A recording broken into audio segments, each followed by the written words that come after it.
शुरू करते हैं सुपरफास्ट बिहार झारखंड। नीतीश और अमित शाह की मुलाकात के बाद बीजेपी नेताओं के सुर बदले हुए दिख रहे हैं। बीजेपी नेता सीपी ठाकुर ने बिहार में नीतीश को बड़ा भाई बताया है। वहीं जेडीयू भी अब सीट शेयरिंग की जल्द में नहीं है। इंडिया के बाद अब महागठबंधन में सीट पर घमासान के आसार दिख रहे हैं। कांग्रेस ने 12 से अधिक सीटों की डिमांड की है। वहीं जीतन राम मांझी भी 5 सीटों पर दावा ठोक गए। जीतन राम मांझी ने अपनी पसंदीदा सीटों की डिमांड कर महागठबंधन में सीट शेयरिंग में की पेंच फंसा दिया है। उन्होंने पूर्वी चंपारण, मुजफ्फरपुर, गया, मुंगेर और खगड़िया सीट की डिमांड की है। भले ही जीतन राम मांझी ने 5 सीटों की डिमांड कर दी हो, लेकिन आरजेडी का कहना है कि महागठबंधन में एनडीए जैसे हालात नहीं है और सीट शेयरिंग को लेकर कोई विवाद नहीं है। महुआ में आरजेडी नेता तेज प्रताप यादव ने सीएम नीतीश कुमार पर जमकर हमला बोला। तेज प्रताप ने नीतीश कुमार को महज नाम का सीएम बताया और कहा कि बिहार के शासन प्रशासन में सिर्फ बीजेपी का बोलबाला है। अपने विधानसभा क्षेत्र महुआ के दौरे पर तेज प्रताप कल मृधौल में महादलित टोली में पहुंचे। यहां जमीन पर बैठकर उन्होंने मक्की की रोटी और साग खाई। उसके साथ पार्टी के कई नेता और कार्यकर्ता मौजूद थे। बिहार प्रदेश कांग्रेस प्रभारी राजेश लालोटिया ने बीजेपी पर तंज कसते हुए कहा कि जो काम कांग्रेस ने 60 साल में नहीं किया वो बीजेपी ने 4 साल में कर दिखाया। पूर्व मंत्री रमई राम ने कहा है कि वो आगामी लोकसभा चुनाव हाजीपुर लोकसभा सीट से लड़ेंगे। उन्होंने कहा कि इसके लिए उन्हें पार्टी के सीनियर लीडर शरद यादव से सहमति मिल गई। न्याय अधिकार पार्टी के संरक्षक पप्पू यादव ने सीएम नीतीश कुमार पर सेक्युलरिज्म से समझौता नहीं वाले मुद्दे पर तंज कसा। औरंगाबाद में सांसद ने नीतीश कुमार से पूछा कि क्या वे गिरिराज सिंह के पक्ष में चुनाव प्रचार करेंगे। लोकसभा सांसद पप्पू यादव ने फतुहा के रसलपुर गांव पहुंचकर अभिमन्यु के परिजनों को सांत्वना दी है। पप्पू यादव ने कहा कि अगर 48 घंटे के भीतर सही कार्रवाई नहीं हुई तो उनकी पार्टी आंदोलन करेगी। आपको बताएं कि यूकेजी के छात्र अभिमन्यु की बीते 9 जुलाई को फतुहा के देवीचक स्थित शेफाली इंटरनेशनल स्कूल में हत्या कर दी गई थी। पप्पू यादव ने स्कूल की मान्यता रद्द करने की मांग की। जेडीयू के राष्ट्रीय महासचिव आरसीपी सिंह ने सीवान में रोड शो में हिस्सा लिया और दौरान महाराजगंज में आरसीपी सिंह का स्वागत किया गया। विकास के मुद्दे पर सांसद पूरे बिहार में रोड शो कर रहे हैं। सीएम रघुवरदास ने निर्माणाधीन बिरसा मुंडा स्मृति पार्क का निरीक्षण किया। इस दौरान उन्होंने खामियों को देखकर अधिकारियों को फटकार लगाई। सीएम के साथ नगर विकास मंत्री सीपी सिंह और नगर आयुक्त भी मौजूद रहे। झारखंड विधानसभा का 16 से 21 जुलाई तक चलने वाले मानसून सत्र को लेकर स्पीकर दिनेश राव ने राज्य के आला अधिकारियों के साथ बैठक की है। इस दौरान मुख्य सचिव, गृह सचिव, डीजीपी के साथ कई अधिकारी मौजूद रहे। सत्र के दौरान सदन में विभिन्न विभागों से पूछे जाने वाले सवालों का सटीक जवाब देने को कहा गया है। बैठक में सत्र के दौरान माननीयों को सभी तरह की सुविधाओं का आश्वासन अधिकारियों ने दिया। मानसून सत्र को लेकर आयोजित विधायक दलों के नेताओं की बैठक फीकी रही। स्पीकर दिनेश राव विपक्षी दलों के नेताओं के आने का इंतजार करते रहे, लेकिन विपक्ष के नेता नहीं आए। दल बदल मामले में झारखंड विधानसभा ट्रिब्यूनल में कल बहस की शुरुआत हुई है। दल बदल के आरोपी विधायकों की ओर से बाबूलाल मरांडी पर ट्रिब्यूनल की अवमानना का मामला चलाने का पिटीशन दायर किया गया। ट्रिब्यूनल ने बाबूलाल मरांडी को 27 जुलाई तक अपना पक्ष रखने का निर्देश दिया है। आपको बताएं कि जेवीएम के सिंबल पर चुनाव जीतकर पार्टी के 6 विधायक बीजेपी में शामिल हो गए थे, जिससे जेवीएम की ओर से चुनौती दी गई थी। इस बीच बाबूलाल ने राजभवन जाकर लेटर के जरिए मामलों में रुपयों के लेन देन का आरोप लगाया है और इसे आरोपी विधायकों ने अवमानना बताते हुए पहले सुनवाई की मांग की। मामले में बाबूलाल को 27 जुलाई तक जवाब देने का वक्त दिया गया। पिछले कुछ साल में विकास के लिए आए 36 करोड़ रुपए का इस्तेमाल मानगो नगर निगम कर ही नहीं सका है और ऐसे में राशि पीएल अकाउंट में जमा हो गई है। मंत्री सरयू राय ने जमशेदपुर, रक्षेस और मानगो नगर निगम के अधिकारियों के साथ बैठक के बाद जानकारी दी। उन्होंने मानगो नगर निगम को सालाना बजट स्कीम बनाने का निर्देश दिया है। सरयू राय ने कहा कि चुनाव नहीं होने से धनराशि निकायों को उपलब्ध नहीं हो पाती, जिससे विकास कार्य प्रभावित होता है। सरयू राय ने यह भी कहा कि मानगो के कंपोजिट सीवरेज ड्रेनेज के लिए सरकार 500 करोड़ की योजना बना रही है। इसके लिए वर्ल्ड बैंक से मदद ली जाएगी।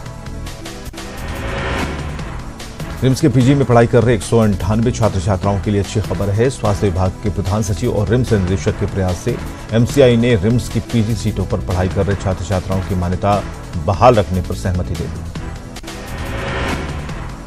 रिम्स प्रबंधन ने एमसीआई द्वारा मांगी गई जानकारियों को समय पर अपलोड नहीं किया है। इसके चलते पीजी की 198 सीटों की मान्यता खतरे में पड़ गई। इसके अलावा रिम्स में एमसीआई के निरीक्षण के लिए फीस जमा कर दी गई है। झारखंड में शिक्षा की गुणवत्ता को बढ़ाने के लिए सरकार लगातार कोशिशें कर रही है और इसी के तहत हर जिले में कुछ स्कूलों का चयन कर उसे मॉडल स्कूल के रूप में अपग्रेड किया जाएगा। इसकी शुरुआत शिक्षा मंत्री नीरा यादव ने कोडरमा से की। शिक्षा मंत्री नीरा यादव ने कहा कि बच्चों के बेहतर विकास के लिए पूरे प्रदेश में इस तरह के मॉडल स्कूल की शुरुआत की जाएगी। इन स्कूलों से क्वालिटी बच्चे निकलेंगे जो किसी भी क्षेत्र में सफलता हासिल कर पाएंगे।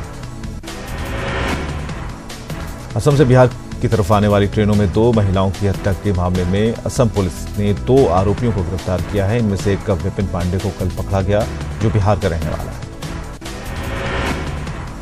इस मामले में पहले ही एक आरोपी विकास दास को गिरफ्तार किया जा चुका है। कामाख्या और अवध एक्सप्रेस के टॉयलेट से 2 महिलाओं के शव बरामद किए गए थे, जिनकी रेप के बाद हत्या की आशंका जताई जा रही है। पटना में चितकोहरा गुरुद्वारा प्रबंधन कमेटी चुनाव में फर्जी वोटिंग को लेकर हंगामा हुआ। चुनाव में हारे हुए कैंडिडेट ने चुनाव में धांधली का आरोप लगाते हुए जमकर बवाल मचाया। पटना के तख्त श्री हरमंदिर प्रबंधन कमेटी के 5 सदस्यों के लिए हुए चुनाव के नतीजे आ गए हैं। सभी विजयी प्रत्याशियों को पटना सिटी अनुमंडल कार्यालय में निर्वाचित पदाधिकारी प्रमाण पत्र देंगे। पटना के रामकृष्ण नगर में जमीन कारोबारी मिथिलेश कुमार ने दूसरे शख्स को फंसाने के लिए बड़ी साजिश रची। इसके तहत मिथिलेश ने खुद पर गोली चलवाई। सीसीटीवी फुटेज सामने आने के बाद मामले की जांच जारी है। मिशनरीज ऑफ चैरिटी के द्वारा बच्चा बेचने के मामले में पुलिस की जांच में तेजी आ गई है। पुलिस छापेमारी के दौरान मिले दस्तावेज के आधार पर 2016 से अब तक बेचे गए बच्चों के बारे में छानबीन जारी है। इस मामले में पकड़ी गई दोनों महिलाओं से पूछताछ के आधार पर 3 बच्चों को पुलिस ने बरामद किया है। बच्चों को एडॉप्शन के रूप में गैर कानूनी तरीके से बेचा गया था। वहीं पुलिस ने मिशनरीज पर दबाव बनाने के आरोपों से इनकार किया। मिशनरीज मामले में बिशप के बयान की बीजेपी ने कड़ी आलोचना की है। बीजेपी प्रवक्ता ने कहा कि बिशप पुलिस या जांच पर दबाव बना रहे हैं। उन्होंने जांच के दौरान मुख्य आरोपी सिस्टर को क्लीन चिट देने पर सवाल उठाए। लोहरदगा जिला विधिक सेवा प्राधिकार ने न्यूज 18 की खबर पर संज्ञान लेते हुए कार्रवाई की है। सिरंगदाग थाना इलाके की एक महिला ने अपनी दुधमुही बच्ची का 10,000 में सौदा किया था। बच्ची का सौदा करने वाले आरोपी के खिलाफ सदर थाने में मामला दर्ज करने का आदेश दिया गया है। TLSCS सचिव ने कहा कि महिला को 3 साल तक 3 बच्चों के हिसाब से 6,000 रुपए प्रतिमाह दिए जाएंगे। खगड़िया में बबुआन के पास दूध व्यवसायी के बाइक की डिक्की से अपराधियों ने 1,36,000 रुपयों की चोरी कर ली। घटना के बाद पुलिस डिक्की तोड़कर गिरोह की तलाश में जुटी है। खगड़िया में चोरों ने नगर थाना क्षेत्र में घर से लाखों रुपए की चोरी कर ली है। घर के लोग बाहर गए हुए थे और जब घर पहुंचे तब चोरी की जानकारी मिली। भोजपुर में 17 अप्रैल से लापता 2 युवतियों को पुलिस ने यूपी के चंदौली से रिहा कराया है। रोहतास से विक्रमगंज में रास्ता भटकने के बाद उन्हें एक व्यक्ति जबरन अपने साथ ले गया और उससे नाच मंडली में काम करवा रहा था। नवादा में शराबबंदी कानून के बाद भी लोग बेखौफ होकर शराब का सेवन कर रहे हैं। नगर थाना रोड में कल एक शराबी ने नशे में रोड पर जमकर तमाशा किया और इस दौरान लोग तमाशबीन बने रहे। पुलिस नदारद रही। भागलपुर के सनौला में एक सन की पति ने अपनी गर्भवती पत्नी को चरित्रहीन होने का आरोप लगाते हुए प्रताड़ित किया। पड़ोसियों की ओर से मिली जानकारी के बाद मौके पर पहुंची पुलिस ने आरोपी को गिरफ्तार कर लिया। वैशाली के महनार में निजी स्कूल में छात्र की स्कूल संचालक के बेटे ने बेरहमी से पिटाई कर दी। छात्र का अस्पताल में इलाज जारी है। यहां स्कूल पहले भी मैट्रिक परीक्षा में कदाचार को लेकर सुर्खियों में आया था। गोपालगंज के मीरगंज के बेखौफ बदमाशों ने सिवान रोड के दवा व्यवसायी से 5 लाख रुपए रंगदारी की मांग की है और इसके लिए 3 दिन का अल्टीमेटम दिया गया है। नहीं देने पर गंभीर अंजाम भुगतने की चेतावनी भी दी गई। रंगदारी की मांग के बाद पीड़ित परिवार दहशत में है। पीड़ित के बयान पर मीरगंज पुलिस ने अज्ञात अपराधियों के खिलाफ प्राथमिकी दर्ज करा दी है और मामले की जांच शुरू हो गई है। जल्द ही अपराधी की गिरफ्तारी का भरोसा दिलाया है। मुजफ्फरपुर के बिहार विश्वविद्यालय के छात्रों ने 20 सत्र में फीस बढ़ोतरी के खिलाफ आंदोलन तेज कर दिया। छात्र छात्राओं ने विश्वविद्यालय प्रशासन के सामने चौथी बार उग्र प्रदर्शन किया।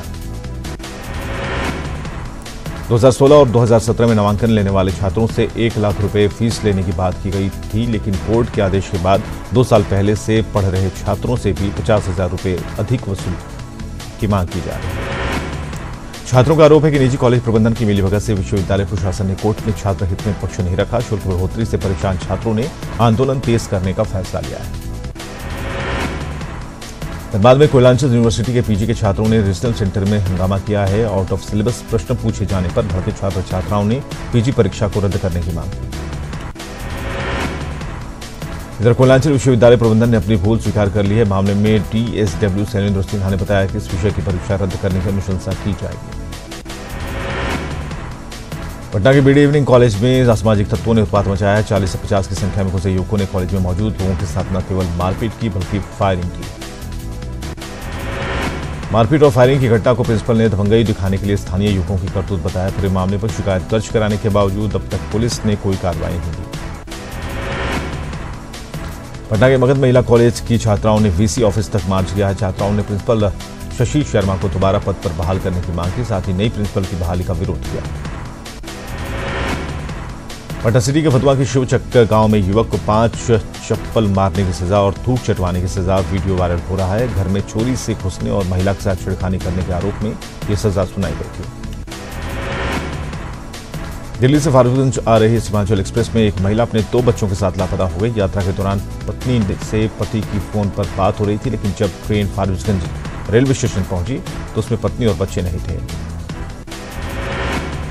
पीड़ित परिवार किसी अनहोनी की आशंका को लेकर परेशान है। लापता महिला के परिजनों ने रेल थाने पुलिस को इसकी जानकारी दी और ट्विटर के जरिए रेल मंत्रालय को भी मामले की जानकारी दी। ट्रिपल मर्डर के दोषी नितेश को रांची कोर्ट ने फांसी की सजा सुनाई है। कोर्ट ने मामले को रेयरेस्ट ऑफ द रेयर माना है और नितेश पर पिता, मां और भाई की हत्या का आरोप था। मामला 13 जुलाई 2014 का है, जब खाने को लेकर हुए पारिवारिक झगड़े में नीलेश ने टांगी से मारकर तीनों की हत्या कर दी थी। वारदात को अंजाम देते उसकी बहन ने उसे देखा था। गोड्डा के बढ़ौरा में अफवाह ने एक बच्चे की जान को मुश्किल में डाल दिया। हालांकि पुलिस की तत्परता से उसकी जान बच गई। पुलिस ने मुख्य आरोपी को गिरफ्तार किया। 2 दिन पहले 2 बच्चों की तालाब में डूबने से मौत हो गई थी। इसकी जांच के दौरान खोजी कुत्ते ने एक बच्चे को सूंघ लिया, जिसे आरोपी समझकर लोगों ने पीटा था। खुटी गैंगरेप के आरोपियों की गिरफ्तारी को लेकर वनवासी कल्याण केंद्र महिला मोर्चा ने राजभवन के सामने धरना दिया। महिलाओं की मांग थी कि आरोपियों को कड़ी से कड़ी सजा दिलाई जाए। पटना के मसौड़ी में 2 दिन पहले हुई मारपीट मामले को लेकर उदय नारायण चौधरी पीड़ित परिवार से मिलने पहुंचे और मदद का भरोसा दिलाया और इस मामले में चौधरी ने आरोपियों पर कार्रवाई की मांग की।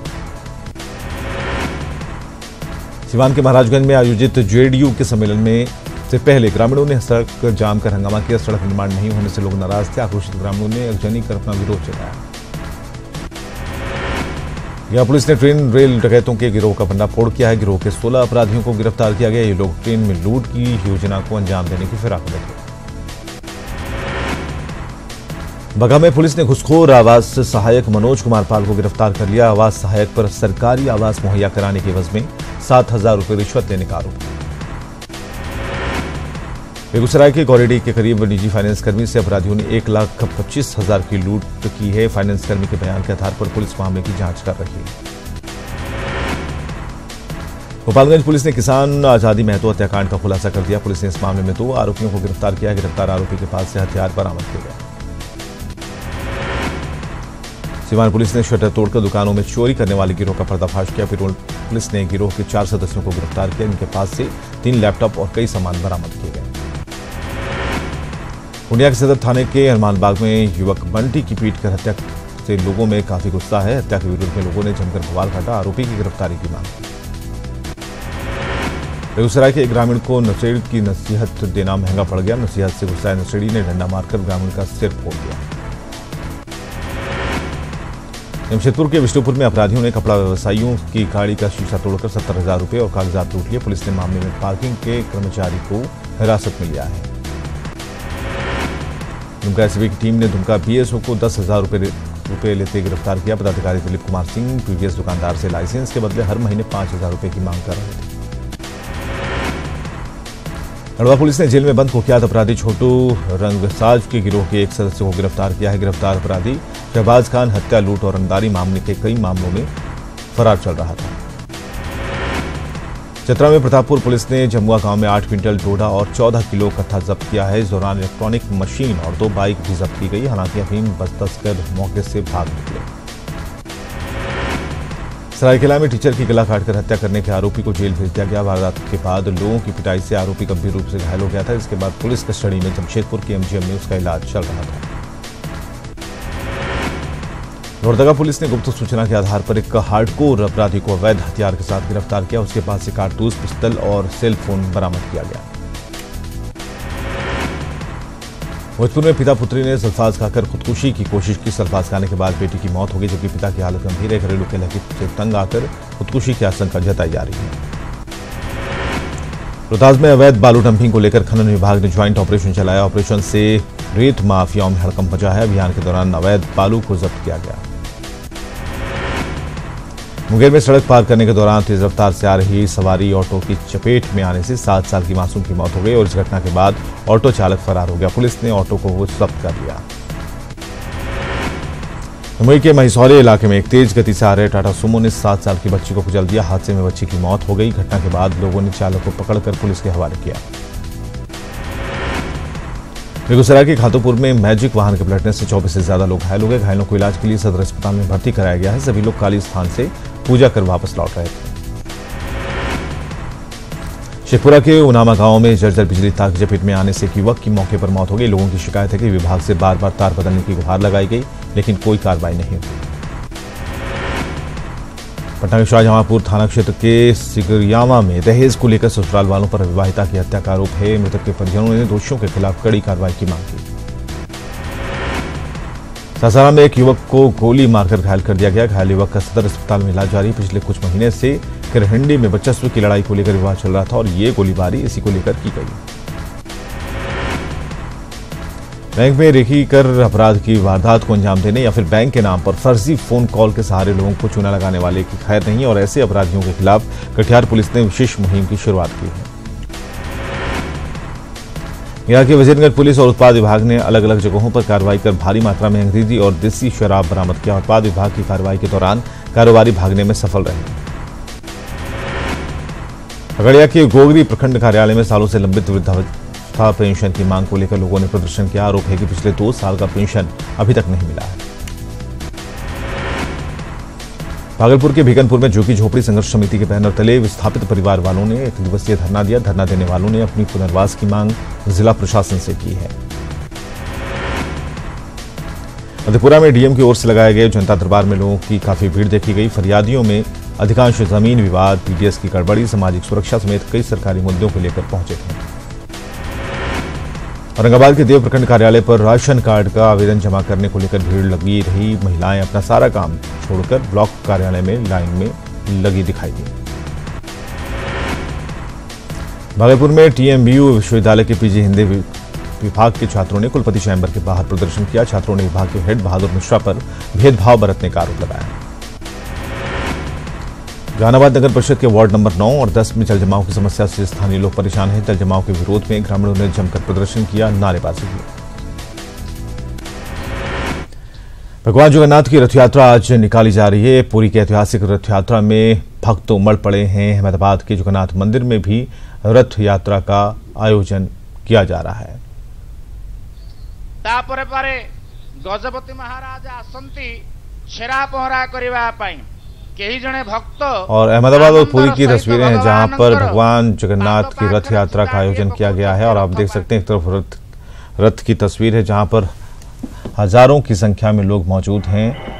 रथ को खींचने के लिए परंपरा चली आ रही है और ऐसी मान्यता है कि रथ के रस्से को छूने से भी पुण्य के भागीदार बनते हैं और इसके लिए पूरी तैयारी की जाती है। और ये रंगोली बनाई जा रही है, यानी कि शुभ काम से पहले रंगोली बनाने का विधान है। और ऐसे में ये सीधी तस्वीरें हम आपको दिखा पा रहे हैं जगन्नाथपुरी की और अहमदाबाद की। और देश के कोने कोने से ऐसी तस्वीरें दिन भर आती रहेंगी जहां पर रथ यात्रा का आयोजन किया गया है। पुरी की ऐतिहासिक रथ यात्रा में भक्तों का सैलाब आप देख पाएंगे। जय जगन्नाथ के उद्घोष के साथ भक्त लीन हैं अपने इष्ट को मनाने में, उनकी पूजा करने में, उनकी अर्चना करने में। तो सीधी तस्वीरें हम आपको दिखा रहे हैं। पुरी से तस्वीरें उपलब्ध हो पाई हैं, अहमदाबाद की तस्वीरें हैं और दिन भर देश के कोने कोने से तस्वीरें आती रहेंगी जहां पर भगवान जगन्नाथ का रथ खींचने के लिए हजारों और लाखों की तादाद में श्रद्धालु मौजूद होंगे और ये प्रसारण चलता रहेगा। तो सीधी तस्वीरें भगवान जगन्नाथ की रथ यात्रा से जुड़ी हुई। विशेष तौर पर इंतज़ाम पूरे हैं, पुख्ता हैं, सुरक्षा मानकों का ध्यान रखा गया है और ऐसे में एक अच्छी व्यवस्था की गई है जिसके जरिए किसी भी रथ को खींचने वालों को परेशानी ना हो, क्योंकि एक मार्ग है जो सुनियोजित होता है, सभी वैकल्पिक व्यवस्थाएं की जाती हैं और एक कमेटी इन बातों पर विशेष तौर पर गौर करती है। प्रशासन का पूरा सहयोग है और ऐसे में रथ यात्रा का आयोजन हुआ है। सफल आयोजन की 2 तस्वीरें हम आपको दिखा रहे हैं।